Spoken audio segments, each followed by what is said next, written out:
네, 공중보건 교재 29페이지에는 하단에 1차 보건의료 PHC부터 진도를 나가도록 하겠습니다. 그 전에 쉬는 시간이 좀 있었으니까, 꽤 있었으니까 학원 오는 길을 잊어버릴 정도로 좀 긴 시간이 흘렀으니까 첫 페이지부터 한번 리뷰를 잠깐 하고 중요한 부분 다시 한번 정돈을 하고 붙여서 나가도록 하겠습니다. 4페이지부터 보시면은 이 챕터 1이 지금 1차 보건의료가 끝으로 이제 마감이 되는데, 챕터 1은 누차 말씀드렸다시피 20문제 중에서 한 문제 또는 두 문제 정도가 루틴하게 나오는 그런 챕터입니다.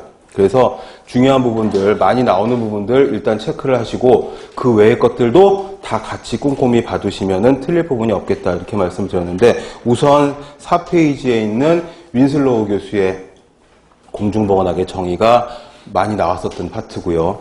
그 다음에 WHO의 세계보건기구의 건강의 정의, 이런 것들은 중요도를 굳이 이야기 안 해도 다 아시는 내용들이겠지만 그래도 한 번 더 봐두시고, 그 다음에 사이드로 5페이지에 있는 거기 더 알아보기 박스 2번에 보시면은 세계보건기구가 창립 50주년을 맞아가지고 현대적인 건강의 정의를 한번 발표를 했었다 이런 얘기가 있었고, 이거 관련해가지고 문제가 한 문제 출제가 된 적이 있었어요. 그래가지고 막 갑론을박이 있었어요. 이게 바뀐 거냐 건강의 정의가. 그래가지고 WHO 홈페이지 들어가가지고 대문짝에 보시면은 바뀌지 않았고, 4페이지에 있는 건강의 정의는 그냥 바이블처럼 계속 붙박이고, 여기 98년 4월 8일에 한번 현대적인 정의를 주창했다 이렇게 보시면 되겠습니다. 그리고 그 밑에 있는 세계보건기구가 연도별로 그 해에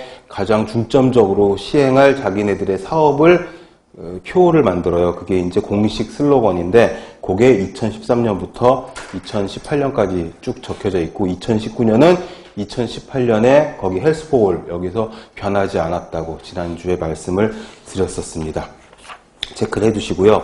그 다음에 이제 공중보건학이 어떤 과목이냐, 공중보건학은 예방의학과 어떻게 다르냐, 공중보건학은 또 전통적인 의학과 어떻게 다르냐 하는 내용들이 6, 7페이지에 나와 있고, 그 다음에 6페이지 상단에 보시면은 건강을 결정하는 주요 결정 요인, 이것도 은근히 말로 바꿔가지고 시험 문제에 꽤 나왔었거든요. 그러니까 보기에다가 이 동심원에 있는 항목들을 쭉 늘어놓고, 아니면 박스에다가 얘네들을 쑥 집어넣어놓고서는 이 중에서 건강을 결정하는 가장 중요한 요인은 뭐냐 이렇게 물어볼 수가 있거든요. 연령, 성, 제도적인 요인들이 가운데 있는데 그 중에서 하나를 굳이 고르자면 연령이 된다는 거죠. 나이 앞에 장사 없다 이거죠. 지금 그런 식으로 이해를 하시면 되겠고, 그 다음에 이제 성이 되겠고, 성별로, 그 다음에 제도적인 요인들이 있고, 라이프 스타일. 최근에는 또 라이프 스타일, 요게 되게 중요하게 문제에 잘 나오겠다. 라이프 스타일은 생활 습관 말하는 거고, 생활 습관은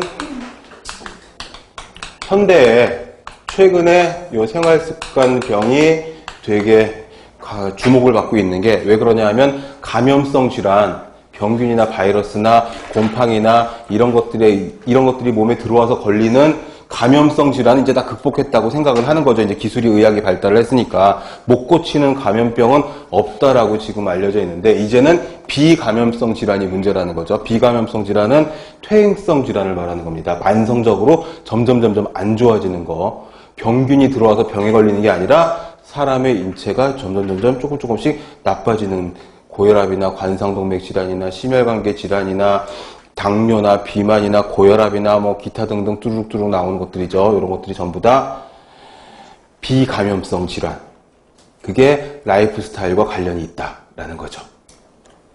그리고 공중보건의 실행 방법, 도표 밑에 보시면은 공중보건의 실행 방법, 사업의 대상, 그 다음에 앤더슨이 이야기한 공중보건 사업 수행의 3대 요소, 이거 중요하다고 말씀드렸고, 행정과 교육과 법규인데 그 중에서 가장 효과적이고 중요한 걸 고르라면 교육이겠다 이렇게 말씀드렸고, 그 밑에는 이제 애쉬턴 세이모어의 공중보건 4단계 해가지고 순서대로 산업보건부터 신공중보건까지 여러 번 들으셨던 이야기일 거니까 순서대로 간단하게 외워두시면 좋을 것 같고, 그 다음에 관련 학문들, 그 다음에 유사 용어들이 쭉 나와 있고, 8, 9페이지에 가서는 공중보건학의 내용, 공중보건학은 인간의 집단생활과 관련된 거의 모든 범위가 다 시험 범위고 그게 과목의 범위가 되는 거고 그래서 굉장히 방대한 의학, 예방의학, 역학, 보건학, 거기다가 법규, 행정,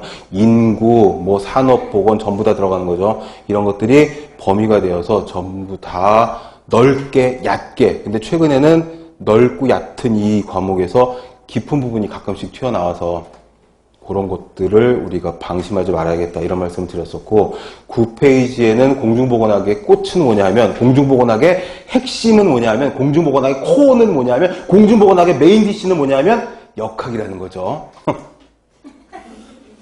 메인 디시 얘기를 하니까 갑자기 또 먹을 게 생각이 나는 거지 이제. 역학입니다. 역학. 역학은 공중보건학의 시작과 끝이에요. 알파와 오메가죠. 이 역학은 거기 두 번째 줄에 있는 병인, 숙주, 환경 이 세 가지가 그 핵심 요소다 이렇게 말씀을 드렸고 그 다음에 이제 건강을 유지하기 위한 질병의 예방 대책이 1차, 2차, 3차가 있는데 오늘 받으신 문제도 아마 이 문제가 하나 들어있을 거고 지난주에는, 그러니까 첫 주여서 진도가 나가지 않은 상태였기 때문에 이제 문제를 안 놔둬드렸는데, 이제 매주 문제를 10문제 이상씩, 최소 10문제 정도씩 이제 나눠드리고, 해답은 아시다시피 학원 홈페이지나 카페 같은 데 절대 게시를 안 하고 있죠. 수업을 지나가면 그냥 지나가는 겁니다. 아무도 모르는 거죠. 모르긴 뭘 몰라. 카페에다 질문하면 또 알려주겠죠. 근데 아무튼 간에 1357, 아니구나. 369, 12. 제가 숫자에 좀 약해서 매 3시간째마다 문제를 같이 풀면서 정답을 알려드리니까 그때 해답을 체크하시면 되겠습니다. 뭐 그러지 않아도 수업을 계속 루틴하게 들으시면은 이때 문제를 푸는구나 하고 이제 보시면 되겠는데 간혹 문제 해답은 도대체 어디 들어있나요? 뭐 이러시는 분들이 있어서 369, 12 매 3배수의 그 시간마다 끝나기 전에 문제를 풀어드립니다. 그 문제들은 우리 교재에 있는 문제를 제외한 가장 최근의 문제들 혹은 되게 어정쩡하거나 어렵거나 논란의 소지가 될 수 있는 어려운 문제들 근데 정확하지 않은 문제는 저희는 취급하지 않거든요. 기억력에 의존한 이런 문제 같은 것들은 보지 않습니다. 그러니까 우리 교재 여러분들이 가지고 있는 교재에 있는 문제들은 정말 실제로 이렇게 출제가 됐었구나. 문제가 거지 같으면 거지 같은 대로 좋으면 좋은 대로, 쉬우면 쉬운 대로 이렇게 출제가 됐었구나 생각하시면 되겠습니다. 그런 문제들, 교재에서 빠진 문제들을 또 나눠드리고 풀어드릴 겁니다. 아무튼 10페이지에 있는 리베렌 클락의 질병의 예방 수준 이거는 그냥 이 표를 그대로 사진 찍듯이 머릿속에다 집어넣어 놓고서는 문제를 받았을 적에 어떤 칸을 물어보는지 그거를 체크를 해가지고 정답을 고르시면 됩니다. 그리고 거기 1차적 예방에서 비병원성기와 초기병원성기 중간 부분에 백신이 들어가는데 적극적 예방과 소극적 예방 두 가지 다 백신 예방주사가 들어간다고 이야기하면서 적극적 예방은 항원을 주입하는 백신이었고 소극적 예방은 항체를 넣어주는 거라고 얘기를 했습니다. 항체를 주입하는 거는 너는 이제 할 거 없이 우리가 약을 넣어줄 테니까 그 약으로 치료하렴 이거고 항원을 넣어주는 건 네가 항원항체 반응을 통해서 네 몸에서 항체를 좀 만들어 봐라 이렇게 되는 거기 때문에 항원을 주입하는 백신은 그렇죠. 이 증상